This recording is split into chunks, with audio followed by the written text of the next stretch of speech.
বিএনপির ভারপ্রাপ্ত চেয়ারম্যান তারেক রহমান ঘোষিত রাষ্ট্র মেরামতের ৩১ দফা কর্মসূচি ও ধানের শীষের পক্ষে জনমত গঠনের লক্ষ্যে আনোয়ারা উপজেলায় লিফলেট বিতরণ কর্মসূচি অনুষ্ঠিত হয়েছে। শুক্রবার ১৭ অক্টোবর বিকেলে উপজেলার কালাবিবি দিঘি মোড় হতে শুরু হয়ে চাতুরী চৌমুহনী এলাকায় এই লিফলেট বিতরণ করেন চট্টগ্রাম ১৩ আনোয়ারা কর্ণফুলী আসনের মনোনয়ন প্রত্যাশী ও চট্টগ্রাম দক্ষিণ জেলা বিএনপির আহ্বায়ক কমিটির সাবেক সদস্য মোস্তাফিজুর রহমান। লিফলেট বিতরণ কর্মসূচিতে তিনি ইউনিয়নের বিভিন্ন গ্রাম, হাট, বাজার ও পাড়া মহল্লায় ঘুরে পথচারী, দোকানদার সহ সাধারণ মানুষের হাতে হাতে বিএনপির ৩১ দফার লিফলেট পৌঁছে দেন।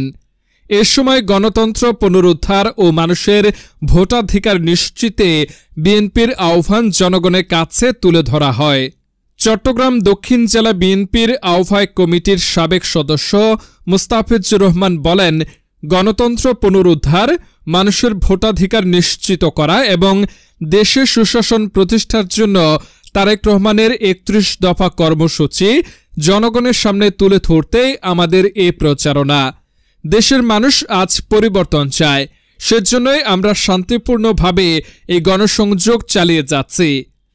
এ সময় উপস্থিত ছিলেন আনোয়ারা উপজেলা বিএনপির সাবেক সিনিয়র যুগ্ম সাধারণ সম্পাদক নজরুল ইসলাম, উপজেলা বিএনপির আহ্বায়ক কমিটির সাবেক সদস্য নুরুল ইসলাম, চট্টগ্রাম দক্ষিণ জেলা স্বেচ্ছাসেবক দলের যুগ্ম আহ্বায়ক তৌহিদুল ইসলাম তৌহিদ, উপজেলা বিএনপির নেতা জসিমউদ্দিন, সদর ইউনিয়ন বিএনপির সাবেক সাধারণ সম্পাদক মহসিন, বৈরাগ ইউনিয়ন স্বেচ্ছাসেবক দলের সদস্য সচিব হেলাল উদ্দিন, বরশত ইউনিয়ন কৃষক দল আহ্বায়ক ফারুক, যুগ্ম আহ্বায়ক জালাল, যুবদল নেতা আলমগীর, রুবেল, লোকমান, শাহবাস, মনির, মুরাদ, বর্তলী কলেজ ছাত্রদলের সিনিয়র সহসভাপতি সাইদুল ইসলাম সহ স্থানীয় বিএনপি অঙ্গ ও সহযোগী সংগঠনের নেতৃবৃন্দ।